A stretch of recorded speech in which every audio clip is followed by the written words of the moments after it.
Bonjour à tous, comment déterminer un taux d'évolution réciproque? Voilà une question qui peut vous être posée quand vous êtes dans le chapitre information chiffrée, que vous avez travaillé sur les taux d'évolution, les coefficients multiplicateurs, les évolutions dans un sens, puis dans l'autre. Parce que voilà ce que c'est qu'un taux d'évolution réciproque, c'est se poser la question, quand je pars d'une valeur initiale et que cette valeur initiale subit une évolution, donc une augmentation ou une baisse de t%, donc j'atterris sur une valeur finale, eh bien, finalement, comment je peux faire pour retomber sur la valeur initiale, c'est-à-dire quel pourcentage je vais appliquer désormais à ce VF pour retomber sur ma valeur VI. Alors, on va partir d'un exemple très simple qui est celui d'une hausse de 25%. Donc ici, on a une valeur initiale qui a subi une augmentation, ça a augmenté de 25%, et puis on cherche à savoir de combien il faut diminuer ensuite cette valeur finale pour retomber sur VI. Alors bien évidemment, je vous arrête tout de suite sur l'erreur fréquente, posez la question à quelqu'un dans la rue, cette question-là, vous lui dites ouais, j'augmente une valeur de 25%, il faut que je la diminue de combien pour qu'elle retrouve sa valeur initiale, il va vous dire tu la diminues de 25%. Erreur classique, bien évidemment, c'est pas en diminuant cette valeur finale de 25% qu'après une augmentation de 25%, on va revenir sur la valeur initiale. Même si ça peut paraître un peu bizarre, rappelez-vous, les taux d'évolution, ils se calculent à partir de la valeur de départ, la valeur de base, et lorsqu'il s'agit de la première augmentation, c'est ces 25% qui sont calculés à partir de VI, mais si on fait une diminution de 25%, elle sera calculée à partir de cette valeur. C'est pour ça qu'on ne va pas retomber sur la valeur initiale en diminuant de 25%. Donc ce n'est pas une diminution de 25%. Et alors ce taux qu'on va devoir appliquer, qui s'appelle un taux d'évolution réciproque, et qu'on peut noter T', eh bien ce taux, pour le calculer, on peut utiliser une petite formule, peut-être que certains d'entre vous l'ont vu. Je vais vous l'écrire et vous allez me dire ce que vous en pensez. Cette formule, la voici, 1 sur 1 plus t sur 100, donc plus ou moins t sur 100 d'ailleurs, que ce soit une hausse ou une baisse, moins 1 fois 100. Vous allez me dire, mais c'est horrible, je ne vais pas la prendre, cette formule, c'est affreux. En même temps, si vous l'avez sous les yeux, vous n'avez plus qu'à appliquer la formule, à saisir la valeur de t dans la calculatrice, et puis ça y est, ça vous donne le taux réciproque. C'est pas très intelligent de faire ça, parce que je pense que vous comprenez rien à cette formule. Et puis, cette formule, en plus, il faut l'apprendre. C'est pas facile de l'apprendre en se mélangeant pas les pinceaux entre les moins 1, etc. Donc bref, on va oublier ça. On va essayer plutôt de réfléchir. Et donc on va oublier cette façon de calculer. On va essayer de regarder ce schéma et puis de le compléter un petit peu. On part d'une valeur initiale qu'on ne connaît pas. En fait, on n'a même pas besoin de la connaître. Et on lui fait subir une augmentation de 25%. Donc vous savez très bien quel automatisme vous devez avoir là-dessus, c'est de travailler avec des coefficients multiplicateurs. Le coefficient multiplicateur associé que j'écris au-dessus, le fameux CM, je vais le calculer ici à côté, CM, quand je vais le calculer là, il vaut 1 plus t sur 100, c'est-à-dire ici 1 plus 25 sur 100, c'est-à-dire bien sûr 1,25. Voilà. Très rapide à calculer, ce petit coefficient multiplicateur, bien pratique. C'est donc par une multiplication par 1,25 que je vais passer de VI à VF s'il y a une augmentation de 25%. Et alors je me pose la question du retour en arrière pour retomber sur VI. Et vous le savez très bien, pour passer de là à là, il faut faire l'opération inverse de la multiplication, c'est donc une division. C'est-à-dire que là, je vais diviser par 1,25 pour pouvoir retomber sur la valeur initiale. Et en même temps, c'est un peu embêtant cette division, parce que moi, au-dessus de mes flèches, je suis plutôt habitué à écrire des multiplications. Et alors, quand j'ai une division, je suis un peu embêté pour la suite des opérations, c'est-à-dire la suite, c'est trouver T'. Parce que là, on n'a pas encore T'. Alors, je vais essayer de convertir cette division par 1,25 par une multiplication. Et je me rappelle de ce que j'ai appris dans les plus petites classes, c'est-à-dire que diviser par un nombre, c'est multiplier par l'inverse. Donc je suis tout à fait capable de trouver par quelle valeur multiplier ici. Ça va être par un coefficient multiplicateur qu'on va appeler coefficient multiplicateur réciproque. Et pour le calculer, ce coefficient multiplicateur réciproque, il faut que j'utilise cette petite relation qu'on vient de donner, qui est que diviser par un nombre, c'est multiplier par l'inverse. Donc, divisé par 1,25 revient à multiplier par l'inverse de 1,25, c'est-à-dire 1 sur 1,25. C'est-à-dire, je répète, qu'au lieu de diviser par 1,25, je vais multiplier par son inverse, qui est 1 sur 1,25. Voilà comment je vais trouver le coefficient multiplicateur réciproque. Il y a un prime, c'est-à-dire le coefficient multiplicateur qui me permet de passer de VF à VI. Donc ça se calcule. Allez, calculette, passez à la main. Même si ça tombe juste, c'est très facile, ça fait 0,8. Alors regardez, j'ai trouvé en fait le moyen qu'il y a de passer de VF à VI.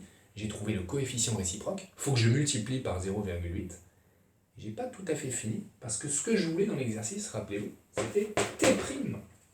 C'était le taux d'évolution, et non pas le coefficient. Attention à la confusion entre les deux. Coefficient multiplicateur et taux, c'est pas la même chose. Une fois que j'ai le coefficient multiplicateur, j'ai pas fini. Il faut que je trouve le taux d'évolution associé.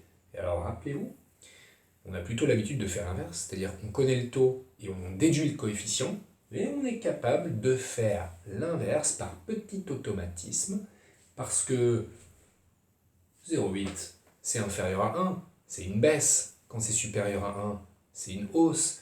Alors, quand c'est inférieur à 1, c'est un peu plus dur, mais on se rappelle la petite opération 1 moins t sur 100. Donc on sait qu'on va devoir essayer de trouver le taux qui, en faisant 1 moins ce taux, divisé par 100 s'il est exprimé en pourcentage, on tombe sur 0,8. Donc les opérations inverses de ceci, qu'on pourrait retrouver en résolvant une petite équation, eh bien, me donnent la petite formule suivante, toute petite celle-ci, Cm moins 1 fois 100. Et oui, il faut qu'en partant du coefficient multiplicateur, je lui retire 1 et que je multiplie par 100 pour l'avoir en pourcentage. Ce coefficient multiplicateur, c'est le coefficient réciproque. Donc, mon petit calcul me donne 0,8 moins 1 fois 100, ce qui fait moins 20. Et ceci sera exprimé en pourcentage, bien sûr. En fait, ce taux T', je l'exprime toujours en pourcentage. Ça me fait du moins 20%. Bien sûr, vous savez très bien faire l'association dans l'autre sens. Une baisse de 20%, c'est un coefficient multiplicateur de 0,8. Donc on l'a trouvé, ce taux, et on l'a retrouvé sans grosse formule, juste avec nos connaissances sur les coefficients multiplicateurs. Alors, on va faire un deuxième exemple pour que vous compreniez bien à travers d'autres valeurs chiffrées. Mais ce sera le même schéma et exactement le même principe. J'efface tout ça et je reprends. Cette fois, je ne vais pas vous donner une augmentation au début, je vais vous donner une diminution. C'est-à-dire que je vais baisser, j'avais pris dans mon exemple, j'avais pris une baisse de 36%. Donc il y a au début une baisse de 36%, donc je répète, s'il y a une diminution de 36%, ça ne va pas être une augmentation de 36% qui va permettre de retomber sur la valeur initiale. Non, non, non. Il faut que je travaille avec des coefficients multiplicateurs. Donc s'il y a une baisse de 36%, je calcule le coefficient multiplicateur associé, qui est Cm égale 1 moins 36 sur 100, ceci me donne 0,64. Donc je sais que pour passer de VI à VF, je vais devoir multiplier par 0,64. Je sais aussi, du coup, à l'inverse, que pour passer de VF à VI, je vais diviser par 0,64. Mais j'aime pas les divisions au-dessus ou en dessous de mes flèches, je préfère les multiplications, donc je vais calculer le coefficient multiplicateur réciproque qui s'écrit Cm' équivaut 1 sur 0,64. Et ici, donc, au lieu de mettre une division, eh bien, je vais mettre une multiplication et je vais multiplier par l'inverse de 0,64 qui, d'après ma calculatrice, me donne 1,5625. J'aurais pu l'arrondir, tiens, je vais le laisser comme ça. Fois 1,5625. Voilà mon coefficient multiplicateur réciproque.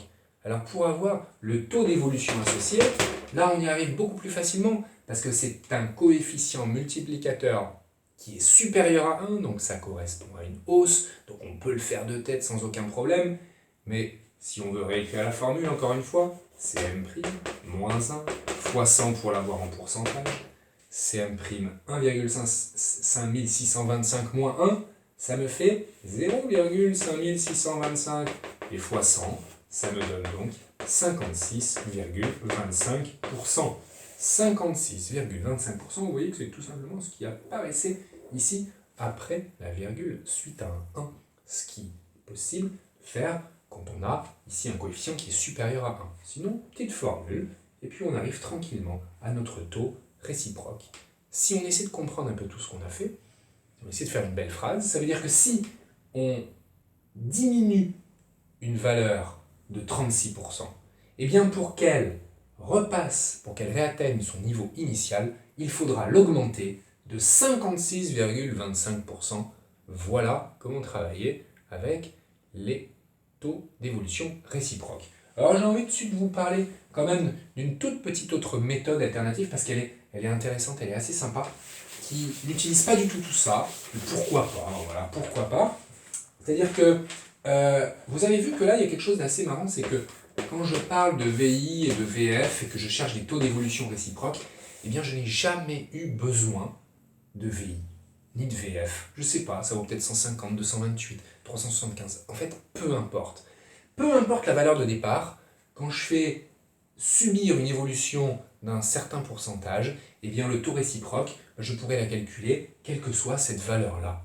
Donc finalement, je pourrais lui fixer une valeur à ce VI, parce que par proportionnalité, eh bien finalement, ça me donnera exactement les mêmes résultats. Donc ce que je vais faire, c'est que je vais lui fixer la plus facile des valeurs, la plus sympathique des valeurs, c'est-à-dire 100. Et alors reprenons l'exemple précédent. L'exemple précédent, c'était quoi? C'était, ou même celui encore avant, c'était une hausse de 25%. Voilà, une hausse de 25%. Je sais qu'il va falloir que je multiplie par le coefficient multiplicateur qui vaut 1,25, donc je vais faire fois 1,25 et ça va me donner VF. Ben VF, je l'écris du coup. VF, c'est 100 fois 1,25, c'est-à-dire 125. Et si je veux trouver le taux d'évolution qui me permet de passer de là à là, j'ai une petite formule pour ça, parce que maintenant j'ai des valeurs. Et cette petite formule, je la connais, c'est VF moins VI sur VI fois 100. C'est comme ça que je calcule un taux. Mais alors attention, ici, la valeur initiale, ben en fait c'est celle-là, c'est la valeur finale. Et la valeur finale, c'est la valeur initiale, puisque je cherche à passer de là à là. Donc ça va me donner VI moins VF sur VF fois 100. Et ceci me donnerait 100 moins 125 divisé par 125 fois 100, et je retomberai exactement sur la même chose que tout à l'heure, c'est-à-dire moins 20%. Et si je fais le travail avec les valeurs de tout à l'heure qui étaient d'abord la baisse de, je crois, 64%, je ne sais plus qu'est-ce que c'était, non, la baisse de 36%. La baisse de 36%, ça me fait multiplier par 0,64. Et donc ici, je n'aurai pas 125, mais j'aurai 64.